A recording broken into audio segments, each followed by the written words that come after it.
তার হাতে খাই তাই আমি ডাক্তার হাতে খাই না, আমি মানে যে আমার আমি তার হাতে খাই। বলে কে তার? যে জনের জীবনে যৌবন দেহ মন প্রাণ ঘর সংসার মান সম্মান ধর এই জগতের সব কিছু যে গোবিন্দ চরণে সমর্পণ করেছে, বলি সেই হলো গোবিন্দের, আর গোবিন্দই হলো না।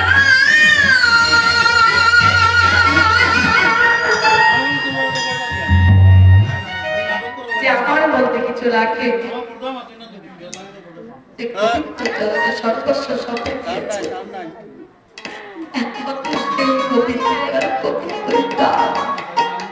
গোবিন্দ তার ঘরে যায় আর গোবিন্দ তার হাতে খায়।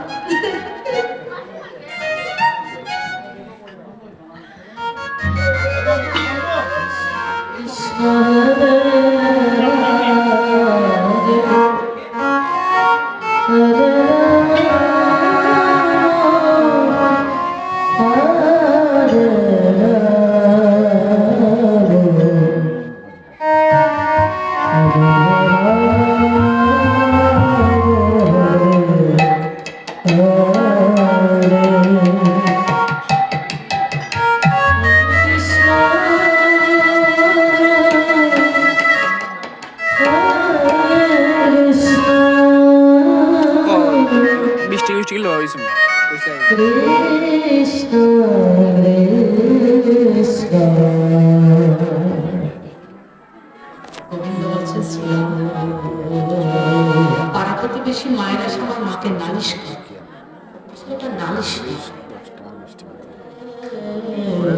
নালিশের ছলনায় গোবিন্দকে দেখতে যায়। একটু সময় না দেখলে তারা থাকতে পারে না, নালিশের ছলনায় দেখতে যায়। বলে কি করে বুঝলেন? বলে গিয়েছে নালিশ করতে যশোমতীর কাছে, কিন্তু চোখ দুটি তাদের কোথায় গোপাল আছে, গোপালকে দেখবে। জানিস আমার মার কাছে এসে যখন ব্রজমায়েরা নালিশ করে, আমার মায়ের বড় লজ্জা হয়। মা মনে মনে ভাবে আমি রাজ রানী, আমার কিসের অভাব? একটা দুইটা গাই বাছুর না, 9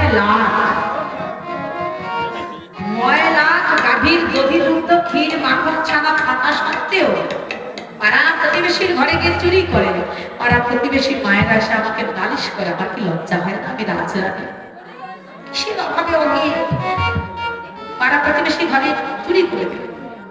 দেখো এখানে মা যশোমতী যে গোপালকে কত ভালোবাসে, নিজের প্রাণা নিজের প্রাণের বিনিময় হলে গোপালকে ভালোবাসবে। সেই মা গোপালকে ভাবে বন্ধন করলেন কেন? আসতে ছেলে মেয়েকে ভালোবাসতে হবে অবশ্যই, ছেলে মেয়েকে অবশ্যই ভালোবাসতে হবে। মায়ের যদি স্নেহ মমতা না পায় তাহলে ছেলে মেয়ে মায়ের ভালোবাসা পাবে কোথায়? অবশ্যই স্নেহ মমতা সন্তানকে দিতে হবে, কিন্তু বেশি স্নেহ মমতা দিলেও চলবে না, মাঝে মধ্যে একটু শাসনও করতে হবে, নাহলে উচ্ছৃঙ্খল হয়ে পড়বে। ছেলে মেয়েকে ভালোবাসা অবশ্যই দিন দেওয়া প্রয়োজন, মাঝে মাঝে একটু শাসন করাও প্রয়োজন। মা মনে মনে ভাবলেন এভাবে যদি আমি গোপালকে শাসন একটু না করি, আজকে চুরি করছে ক্ষীর স্বর্ণ নবী, কালকে অন্য কিছু চুরি করবে, বড় হলে তো বড় চোর হয়ে যাবে, ডাকাত হয়ে যাবে। আমার একটু শাসন করা প্রয়োজন। হাতে পায়ে বেঁধে যখনই কোদক বলে বন্ধন করার জন্য একটা দড়ি দিয়ে বাঁধতে গেলে দেখা যায় 2 আঙুলি কম পড়ে যায়। যে রজ্জুটা দিয়ে রশিটা বা দড়িটা দিয়ে বাঁধতে গিয়েছে, ও দড়িটা 2 আঙুলি কম পড়ে গেছে, শুধু 2 আঙুলি। এক থেকে আরেকটা বড় আবার রজ্জু এনে আবার বন্ধন করতে গেলে ওই একই 2 আঙুলি কম পড়ে যাচ্ছে। এইভাবে 9 লাখ গাভীর দড়ি এনেও গোপালকে বন্ধন করতে পারলেন না, ওই 2 আঙুলি কম। এমনকি বৃন্দাবনে যত রজ্জু ছিল সমস্ত রজ্জু এনে গোপালকে কোনোমতেই বন্ধন করতে পারলেন ওই 2 অঙ্গুলি কম, শুধু 2 অঙ্গুলি। শেষ পর্যন্ত যখন আর কোনো মতেই বন্ধন করতে পারছেন না, মা মনে মনে ভাবছেন না গোপাল আমার সাধারণ নয়। ব্রজবাসীরা যে বলে তোমার গোপাল স্বয়ং ভগবান, সত্যি ভগবান যদি না হবে তাহলে পুতনার মতো রাক্ষসীদের 6 দিনের দিন আমার গোপাল, 6 দিনের বয়স, সে 6 দিনে কোনো বালক, কোনো শিশু, নবজাত শিশু 6 দিনের দিন পুতনার মতো রাক্ষসীকে কি বধ করতে পারে? 7 বছর বয়সে আমার বৃহৎ গিরিগোবর্ধন কি বামহস্তের কনিষ্ঠ অঙ্গুলি তো 7 দিন ধরে রাখতে পারে? নিশ্চয় আমার গোপাল মানুষ নয়, ও ভগবান। মা গোপালের কাছে নিজেকে সমর্পণ করছে। গোপাল ভাবছে মা যদি আমাকে ভগবান জ্ঞান করে, মা যদি ভাবে আমি স্বয়ং ভগবান, আমি তো লীলা করতে এসেছি, তাহলে আমার বাল্য লীলাই হবে না। নিতাই গৌর হরি হরি। মা যদি আমাকে ভগবান ভাবেন তাহলে আমার বাল্য লীলা হবে না। সঙ্গে সঙ্গে কি করলেন, যেই না মা নিজেকে সমর্পণ করলেন, গোবিন্দের কৃপা হল। কৃপা হওয়া মাত্রই সঙ্গে সঙ্গে ওই 2 অঙ্গুলি পূরণ করলেন, বন্ধন করলেন। কি দিয়ে? কেশ দাম, মানে চুলের ফিতা। চুলের ফিতা খুব কম পাওয়া যায় বা দেখা যায়, খুব কম দেখা যায়।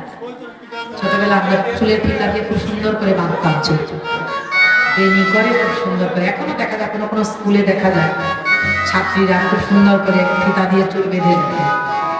এই যে চুলের ফিতা একে বলা হয় কেশ দাম।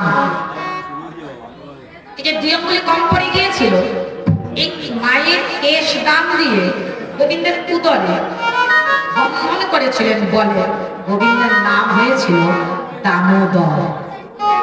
দাম মানে ফিতা, চুলের ফিতা, আর উদর মানে প্যাক। উদরে কেশ দাম দিয়ে বন্ধন করেছিলেন বলে গোবিন্দের নামই হয়ে গেল দামোদর। আচ্ছা, এই 2 অঙ্গুলি কম হলো কেন? 3 অঙ্গুলি বা 4 অঙ্গুলি বা 1 অঙ্গুলি কম হতে পারতো না? এটা একটা কারণ আছে। 2 অঙ্গুলি কম করেছে, এর কারণ হচ্ছে 1 অঙ্গুলির অর্থ হচ্ছে কৃষ্ণের সমর্পণ, আর 2 অঙ্গুলির অর্থ হচ্ছে কৃষ্ণ কৃপা। ভগবানের কৃপা কখন হবে? যখন আমরা নিজেকে বা সর্বস্ব গোবিন্দের চরণে, ভগবানের চরণে সমর্পণ করব। যতদিন পর্যন্ত গোবিন্দের চরণে সর্বস্ব সমর্পণ করব না, ততদিন গোবিন্দের কৃপা হবে না। যখনই সমর্পণ, সঙ্গে সঙ্গে এই কৃপা হবে। মা যখনই নিজেকে সমর্পণ করলেন যে না গোপাল আমার, আমি ভাবি, আমি জানি গোপাল আমার সন্তান হচ্ছে না, গোপাল আমার সন্তান হতে পারে না, গোপাল আমার পুত্র নয়, এরকম ভাব যখন আসলো নিজেকে সমর্পণ করলেন। যখনই সমর্পণ করলেন গোবিন্দের কৃপা হয়ে গেল।